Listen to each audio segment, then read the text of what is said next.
C'est au Louvre que nous allons aujourd'hui. Voilà, nous entrons par le pavillon de Rohan, par les portes de Rohan, puis nous nous dirigeons vers certaines salles. Le Louvre, vous voyez, c'est immense car en fait, il y avait non seulement le roi et sa famille, mais en plus les ministres, et chaque ministre avait sa famille et son personnel. C'est vous dire le nombre de chambres qu'il fallait pour loger tout le gouvernement de la France. Voilà notre Gabriel qui se rafraîchit avant d'entrer dans la grande galerie où il y a ces centaines et ces centaines de tableaux magnifiques. Voilà, ici la Vierge Saint-Jean-Baptiste et là ce tableau aussi de Raphaël, absolument magnifique. Et si nous tournons le dos, regardez l'escalier en fer à cheval d'une cour. Ça vous montre que chaque ministre avait sa cour, son entrée, son personnel. Vous voyez toutes ces chambres qu'il y a. Dans une autre salle, voilà Tinatine et Tsetnet devant le tableau de Murat, leur arrière-grand-père, à cheval.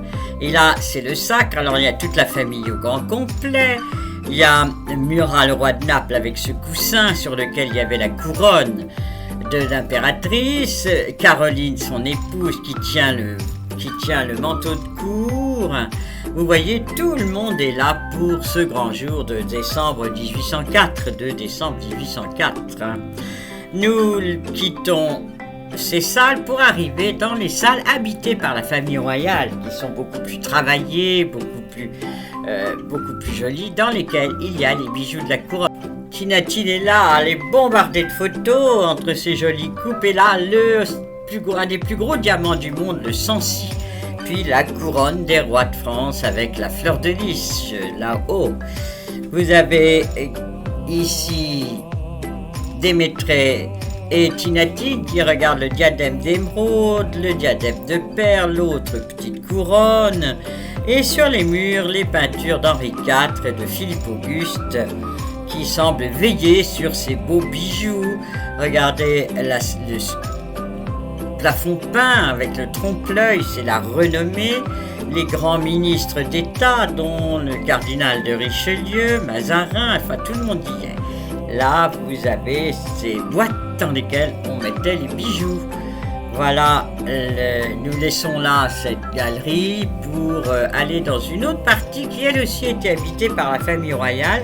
Et au milieu de toutes ces vitrines, regardez, on voit une chambre avec une alcôve et bon, ça n'a pas été démoli. Nous voulions voir les momies, mais c'était fermé. Alors on a vu ces petites statues qui viennent des tombes des pharaons et il fallait qu'il y ait leur vie quotidienne. Donc ça mime la vie quotidienne des pharaons. La victoire de Samothrace, dans cette magnifique statue sur la poupe du bateau. Et nous laissons le Louvre. Là, vous avez toujours ces bâtiments immenses et magnifiques. Et devant l'Arc de Triomphe du Carrousel, car c'est des fêtes. Vous savez que le Carrousel, c'est une fête à cheval. Et donc, c'est là qu'on faisait ces grandes fêtes à cheval. Et on passait sous l'Arc de Triomphe, qui existait déjà sous Louis XIV. Dans l'axe, l'obélisque de la Concorde et derrière l'Arc de Triomphe de Napoléon Ier. Entre les deux, les Champs-Élysées. Nous laissons là le Louvre, ces immenses bâtiments. Nous en laissons beaucoup pour pouvoir revenir, car il y a encore des milliers de magnifiques trésors à regarder. Je vous dis au revoir, à bientôt pour une autre visite.